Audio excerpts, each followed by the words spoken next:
When people are in lack, they will attack.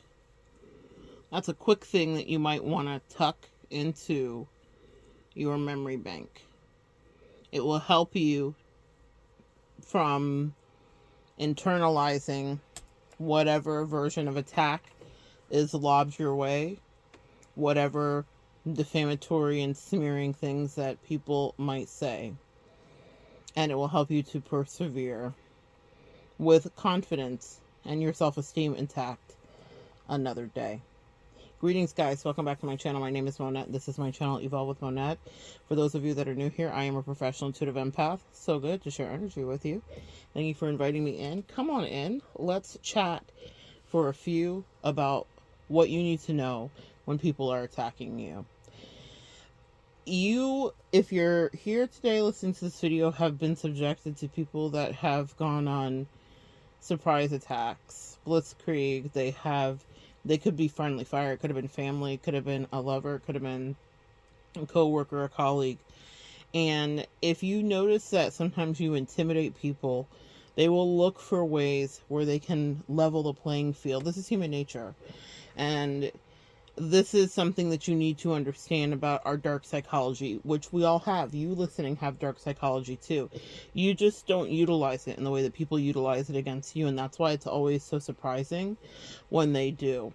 Now, in my years of experience with people, working with them, with clients, but also experiencing this boots on the ground, I always give people the benefit of the doubt, but I'm never surprised about how things may work out because I, in many cases, understand their intrinsic nature better than they do. A lot of people aren't honest with themselves, and that's why also they will attack you, because you see the truth very clearly. It's very plain and easy for you to see. It's not something that you second guess or you play with. You just understand, what it is. And a lot of people hate that. And one of the things that I want to just validate for you is that your intuition was always right. That people may have put up a fight, but it was because your intuition was always right. If you said something was black or if you said something was white, it was. And if you were dealing with people that were narcissistic or toxic, they will try to gaslight you out of that reality, because it means that they can then call into question your sanity and impugn your reputation and harpoon your dignity by making you see things the way that they see, which is from a skewed perspective of a fabricated reality. So it's a full-out attack, and people that are in lack, that are submersed in their poverty conscious, that are marinating in that, will then seek to attack you, because the only thing they can do is level that playing field with you. So the next time you find yourself in that position, there's a few things that you might want to take note of. When someone is looking at you, are they smiling in a real warm way, or is there a grimace, or are they baring teeth in a certain way, because that is primal, and that's not necessarily just because they're so happy to see you. There's a lot of things about the teeth baring, but there's a certain way, it's almost a grimace when they're looking at you. Because even if they think that they're controlling their face, whatever disdain that they might secretly feel for you is displayed there. So pay attention. I highly recommend anybody watching this channel pay attention to body language experts. That it's not it's not a science that we can say, like, we absolutely understand this and it is left for interpretation, but some basic knowledge will serve you well. I have other videos here where I talk about it, but I highly recommend it because it will help you to discern quickly what you're dealing with. Now, a lot of you guys don't need that. Even if you, I would say, sharpen up on it, brush up on it. But when I say a lot of you guys don't need it, what I mean is that most of the empath collective here, the Earth Angels, learn how to read the room and study pattern recognition because of dealing with narcissistic early beginnings. And so we had to survive. So you already have a lot of these skill sets in your archives regarding what's happening, what flinch, what face, what tick, what thing is, what nose scrunch, what eyebrow raise is happening when people are talking to you. And it's not something that you're going to cognitively process. It's a millisecond.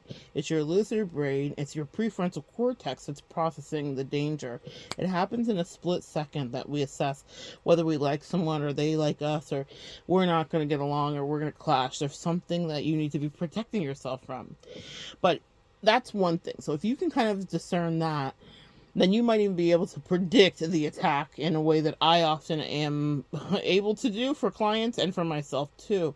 Even if I still endure and or go through whatever the lesson is of the thing, I know how to move in a different way so that it is not as damaging. Does that make sense, guys? So I want you to be very proactive in your self-defense. What we've done as Fast and Earth Angels is just assume that we project our spirituality on people. We assume that people are loving and kind like we are, and that they're patient and that they're not malicious. But some people that are so filled with misery will only want to attack you because they're like, why are you so happy? And you may say, but Monette, people that have attacked me have had way more than me. They've been in a better position than me. They had better opportunity than me. Fill in the blank, right? But there's something in you, and that's that divinity that they did not have. They did not have access to. It wasn't authentic in them, and they hated it in you. They didn't understand your confidence, especially if they felt like they should be, quote unquote, better than you. Whilst we live, specifically in America, for my American watchers here, we live in a society that doesn't necessarily ascribe to a class system. The truth is we all ascribe to a class system. So while we're not in East Indian, we're not in England, there is this class system of upper and lower class that we understand. And so people definitely think, well, if I'm on this level, even if it's not about the class and the socioeconomic place, it could just be about whatever thing they think that they have over you. Fill in the blank. And if you are standing in a thing that is opposite of what society says should make you feel sad, because they're sad and they're in their ideal fill in the blank, right? So why are you happy when you're in your not ideal fill in the blank? Who the heck do you think you are? Why have you gotten this far? How come the bar is raised with you? Why do people respond to you like that? You will very rarely have people that are stepping out of their id and their ego, to be honest with you. I'm going to give you an example. I had a friend. It was an ex-girlfriend's sister. We stayed in contact. You guys may have heard me talk about her before. We joked that she got me in the quote-unquote divorce. After I broke up with that girlfriend, she and I stayed in contact, and so I was in her life, and I catered her wedding when she met and married her guy, and I spent time with them. And at the time I was just like beginning to date again. This is maybe in my 20s. I was like, after I broke up with her or her sister, I started dating again, and her then fiance was walking me through the dating sites, right? That was back in the day, guys. I'm dating myself. And so I wasn't really familiar with this, like in my 20s, and I hadn't done it yet. And so he was like, oh, here's what you do. Here's how you make a profile. They had met online specifically. So he was like, let me walk you through this. And so I spent a lot of time with them. And so because of that, she would recommend things for me to do. We were hanging out more, even more than when I was dating her sister, ironically. And she recommended something for me.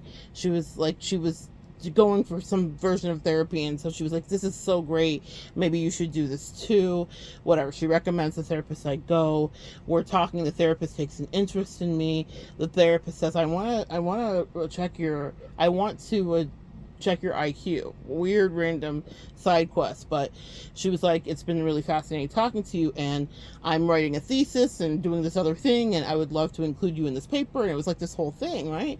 And so I was like, okay. So I sign up and I do this like battery of tests, and I do this IQ thing.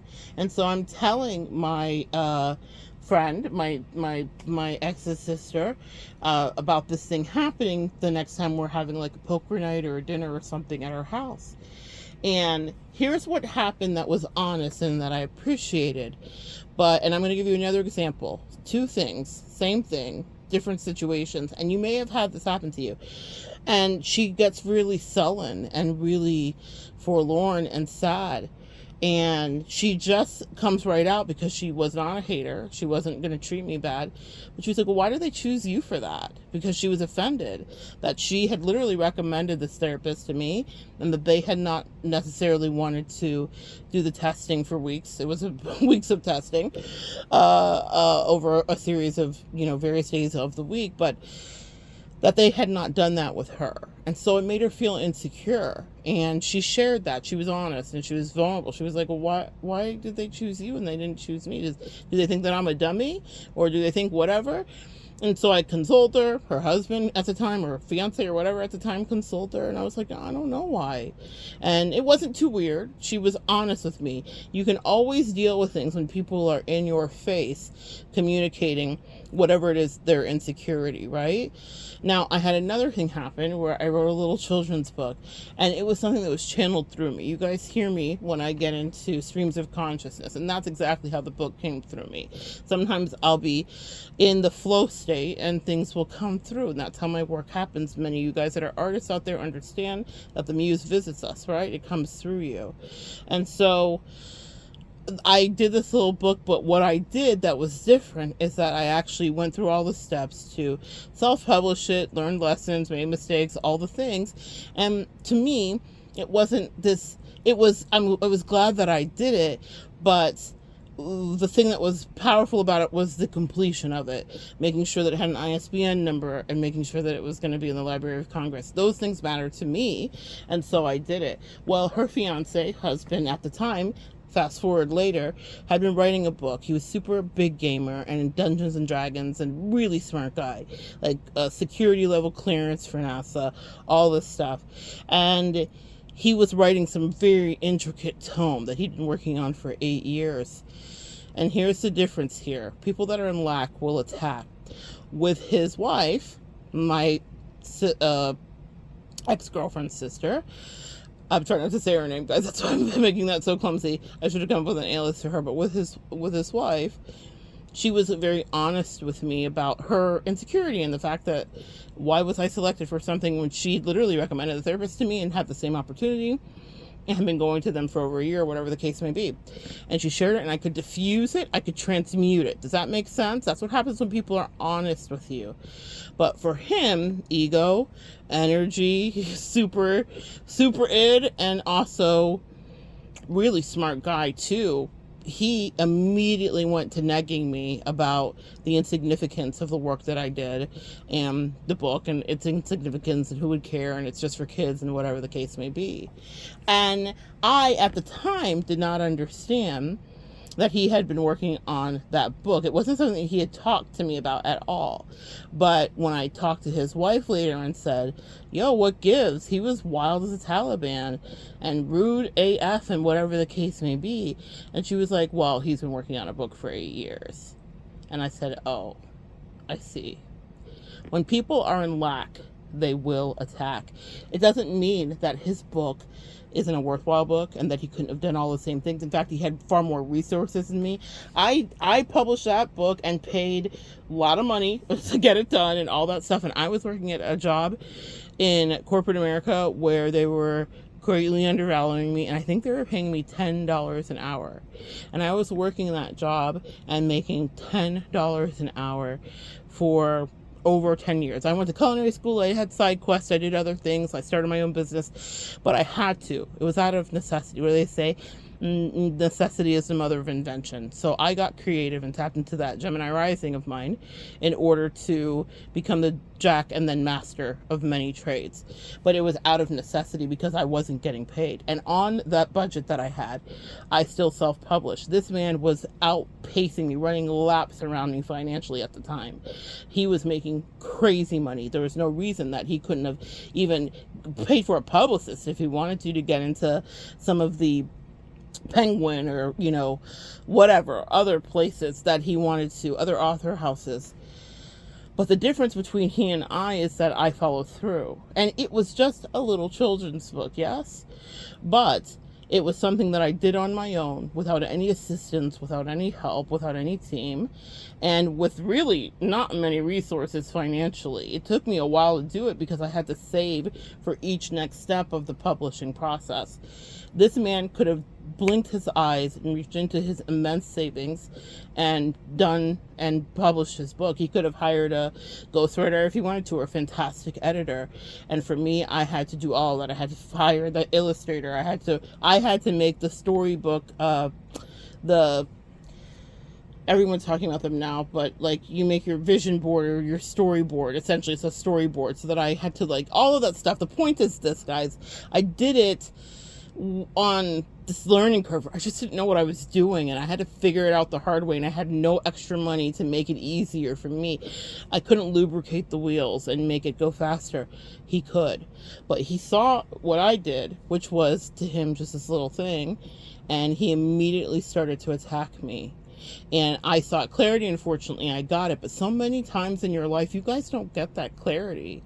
You don't understand why the attack is coming. But those lessons are things that always stick with me. What do I tell you guys? The faces may change, but the behavior will remain the same. So when I encountered behavior like that in the future, when I would drive people, men or women, insane because of whatever it wasn't always that, obviously, the scenario would change too. But if someone went on the attack with me, I would ask, what about me has triggered an insecurity? That doesn't mean that I needed a kumbaya and give them free therapy and a free reading and help them work through it. But it meant that I needed to be quick draw McGraw, meaning I needed to know which defense mechanism, tactic, or shutdown or removal of energy I had to enact in order to have my own back when I was under attack.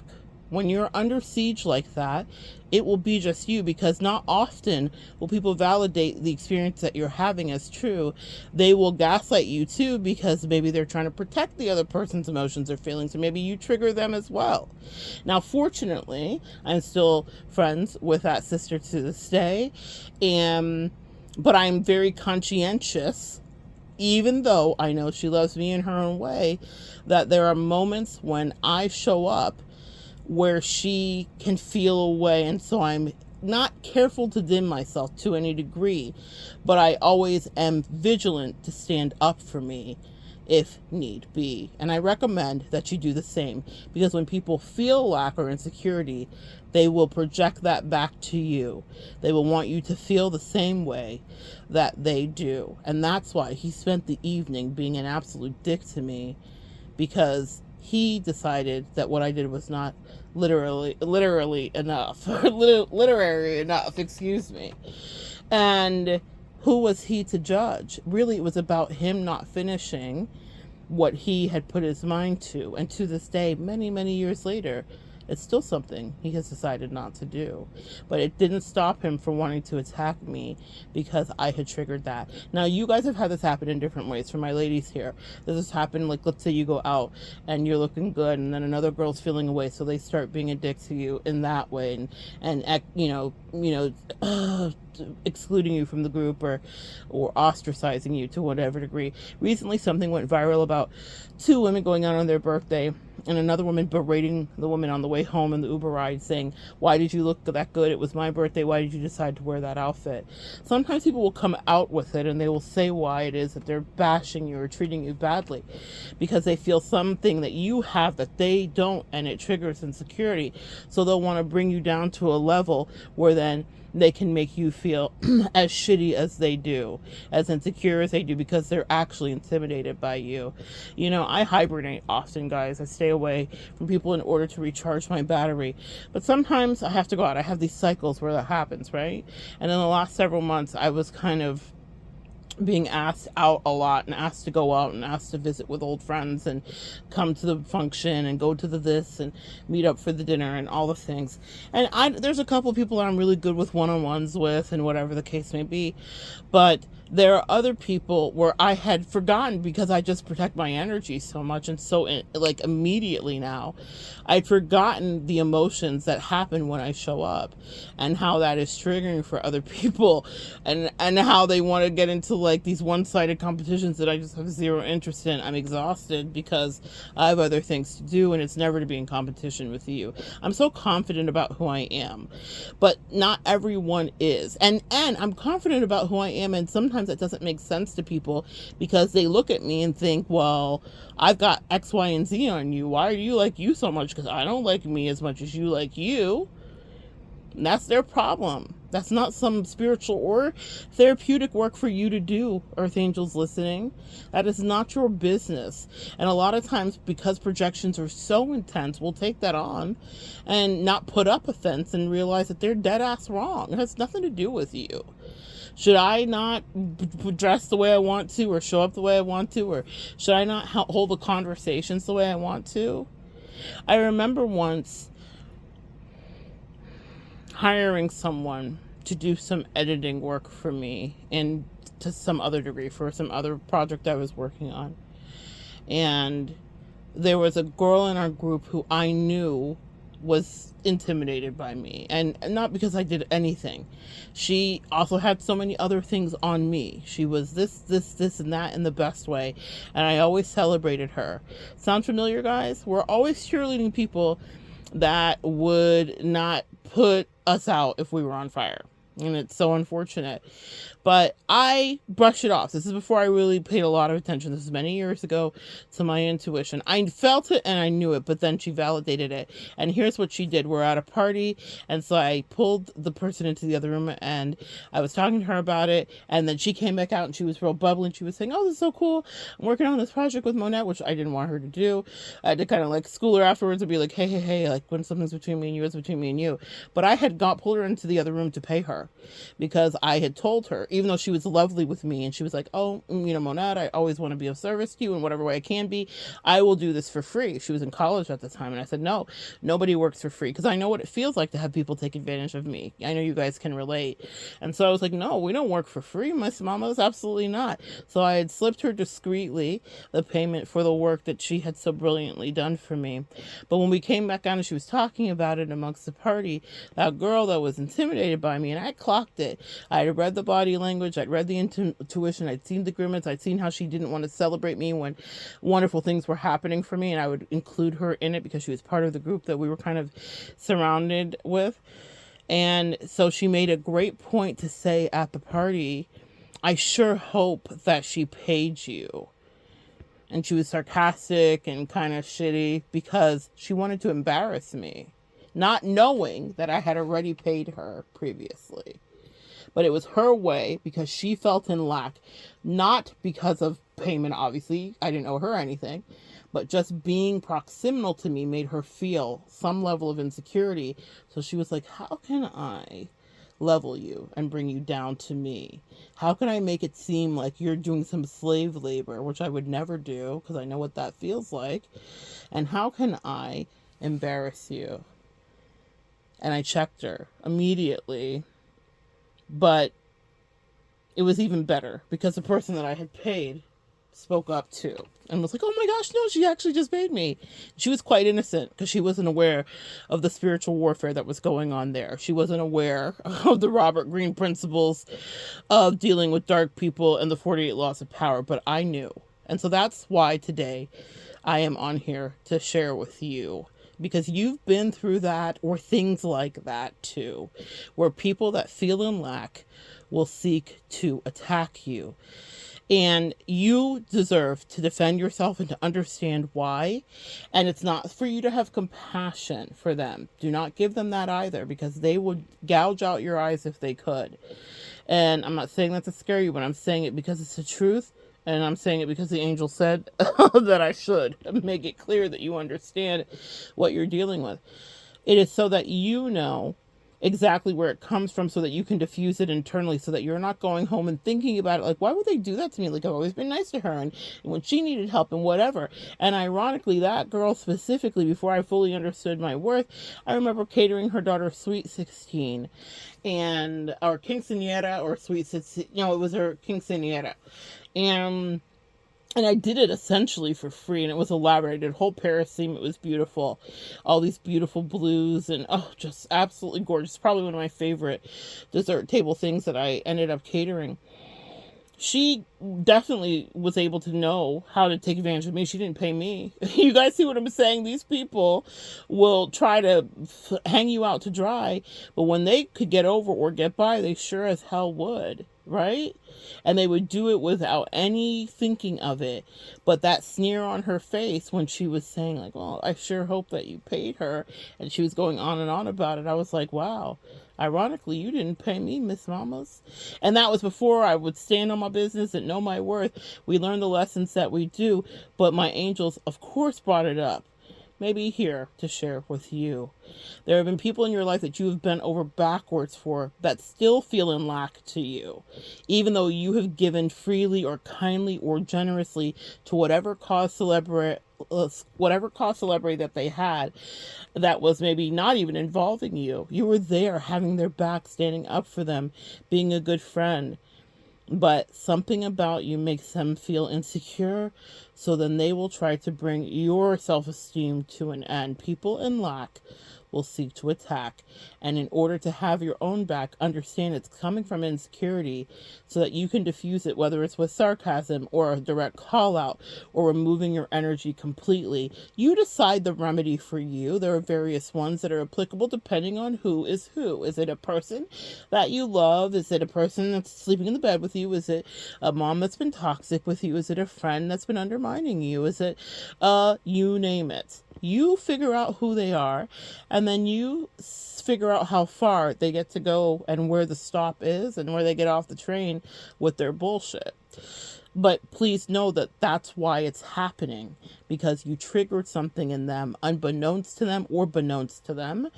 You triggered an insecurity, and whenever they see you, they want to bring you to your knees. People in lack will always attack. God forbid you date someone like this.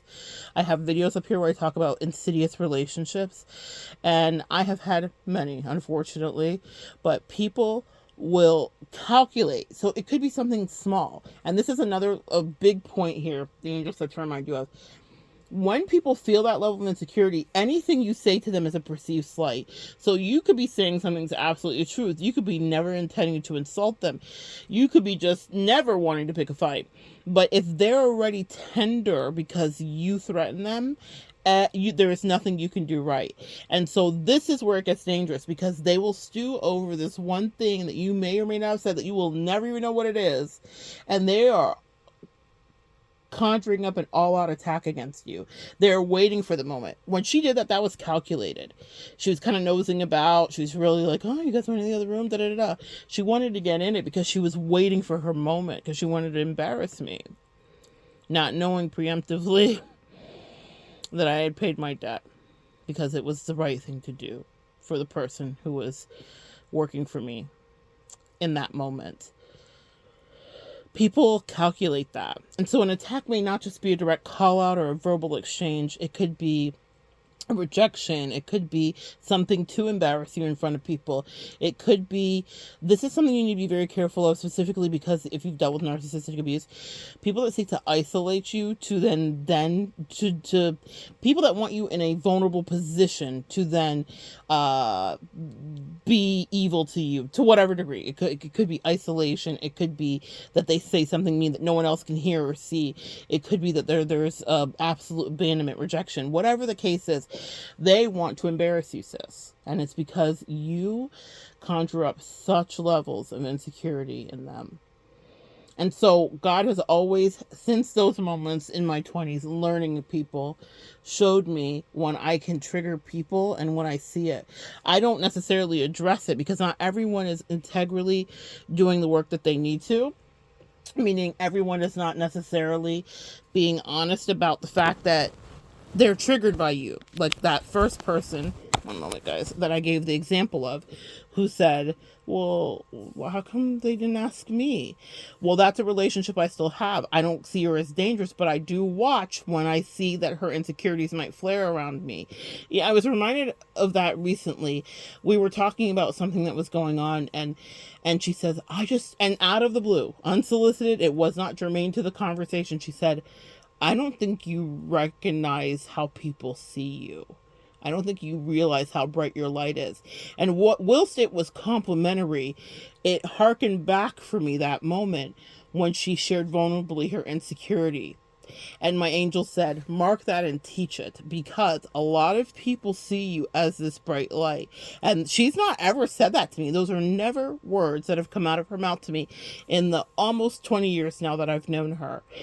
She's never said those words to me, but that's something that she's internally thought. And she was saying it very passionately. She was being very lovely and in defense of me. But I realized, like, oh, this is what happens to my Earth Angel collective, is people have that opinion of you. They think of you quite highly. They're pedestalizing you. They've put you on a pedestal.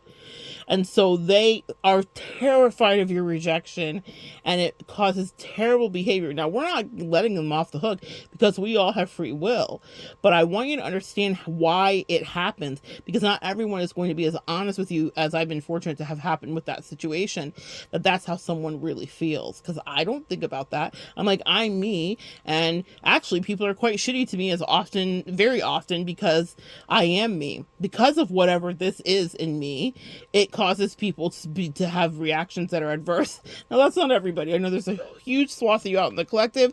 I get letters and comments and emails all the time. You guys treat me mighty fine, and you edify me, and you support me, and I'm so grateful for you. As parasocially, you guys do the best that you could absolutely do, and I'm super grateful for you. But what I will tell you is that there are people in your life that are proximal to you, that experience you, and that feel a lot of emotions about you that you would never know, because they're not being honest with you. So whether it's good emotions or bad, and usually they're good, that precede the insecurities that trigger the bad, where they want to now end you. Who are you, and how dare you, and how come it's so easy for you? It's not. They have just no idea what you go through. And so when they are in lack, they will seek to attack you. So that's your lesson for today.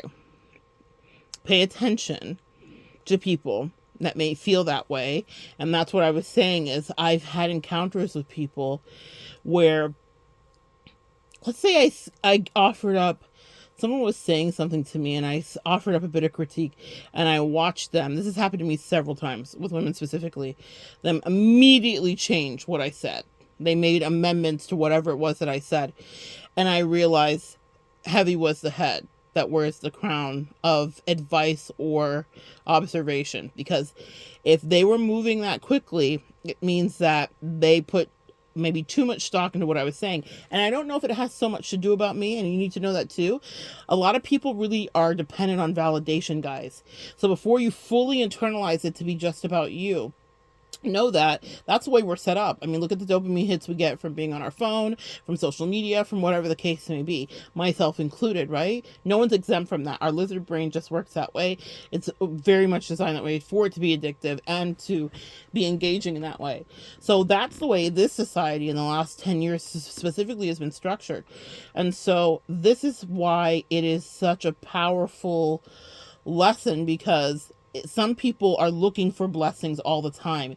They're looking for validation. A lot of you guys in the collective, because of being so abused, have learned to be just fine on your own, and learn how to hermit, and learn how to not need validation, or learn how to vet well of who you will be seeking validation. I have mentors, I have friends, I have people that I talk to, I have God and angels, because if there was never another human that I spoke to, I do run things by my spiritual team. So you guys have a rich spiritual team. And then maybe you have a few, a few good men and women in your life, a few confidants or mentors, or people that you reach out to. But people that are not doing the work that you're doing and integrating their shadow are dependent on everyone's opinion.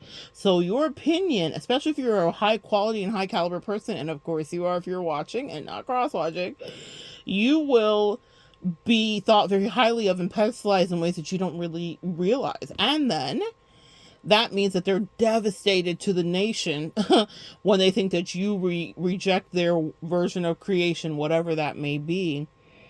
And it's something you had no idea that you even did, because they're not coming to you vulnerably, because they're not honest with themselves. So how could they be honest with you? Very rarely in my life I've had people come to me and tell me I feel a way. I remember once calling out my toxic twin, who started being jabby and mean and punchy and insulting me about this life that I manifested and the work that I do. It was in the beginning of it when it seemed like a pipe dream of bullshit. And she said as much to me. She thought I was crazy. I told her I'm not going back to corporate America. I'm never working around these hating ass bitches. What it was, honestly, is that I could feel everybody's energy. My empathetic skills and gifts had ramped up so highly. I was going through ascension sickness. And guys, if you know, you know. If you're here, you know. And I physically couldn't be around evil inauthentic hoes. Like, I just literally couldn't stomach them. Literally couldn't stomach them anymore. And so I let it go. And people will often question your moves when you make them, because they're like, what are you doing? This doesn't make sense. Why are you making this decision? And make it make sense to me. And this is unconventional. And you're not going along with society. Well, I never do. And many of you don't either. But I remember her being initially supportive. And then as time went on and she was resenting going to her 9 to 5, she started being meaner and meaner to me. But because we had a history and had shared great love, mutual great love at a point in our life, I just called her on it. I was like, yo, what's up with this attitude? Like, what's up with you being mean to me? What's up with you bullying me? Like, you know what I've been through. Why would you do this to me? And she was honest with me, and she came to me vulnerably, and she said, I am sorry. I've actually been really jealous because I XYZ. Fill in the blank. I'm sure you guys can imagine the rest. She just didn't like the position. Not that only that I was in, but that she wasn't in, and that she had to go to the slog and the 9 to 5. And I was like, you can manifest anything. And if I'm by your side, what do you guys know, guys? I teach you guys about this all the time. The Earth Angel Stimulus Package is real. And so I was like, if you want to be in this, then I will make it a real deal for you. You can get out of the matrix if you want to. The point is, she came to me with her hat in her hand and was honest when I called her out on it. It's not like she just came to me honestly, like, of her own volition. I did have to check her and say, really? Like, one more comment and we have a real big problem. But the point is that there are a lot of moments in life where we have a crossroads where we can take the honest route or we can take the inauthentic route. And she decided to be authentic with me. And so I was able to triage that and transmute the energy. And we got stronger and stronger after that until she was tempted again. Whenever you're in a twin flame relationship, another video for another day, there will be a lot of things to see if you guys get to stay in each other's presence. A lot of tests that both of you will face. And there are other ways that, unfortunately, she fell out of grace. Not just with me, but with God, actually. Another story for another day. And a lot of it had to do also with the jealousy. It reared its ugly head again, but instead of coming to me and saying, help me work through this, friend, she decided that she was in lack. And so she decided to covertly attack. That's why I want you to know about this, guys, because covert specifically, that's the worst. That's the worst fight. When people are not just dripping with envy and jealousy and you have to figure out why the fuck are they sabotaging you or being mean. What I want you not to do is internalize the envy and the green that's in their energy for you, because it's really not about you. It's about what they think you have that they do not, and what they think that they cannot do. Remember him with the book, right? He was fully capable of doing what I did. In fact, he was far more equipped and financially sound and stable to do it. But it wasn't for him about accomplishing it. It was about berating me, because how dare I make him look inauthentic or look like a failure or whatever. Whatever about me was a mirror to whatever he had internalized about himself, his own negative self-talk. Right? So he was in lack. So his natural inclination was to attack the thing that was the threat. This is a lesson you need not forget, because I promise you it's happened to you. And some of you guys had spent some time fretting over the things that were said or projected to you, when really it was not your business and it had nothing to do with you. It was because whatever they saw in you, they felt that they were not capable to conjure and to manage, to create, or to do. And so what they could put their energy into was out of their poverty consciousness, lack, and sadness. It was attacking you. And so now you understand that internalizing it is something you will never again do. So good sharing energy with you guys. Come back and join me next time. We'll continue to evolve together.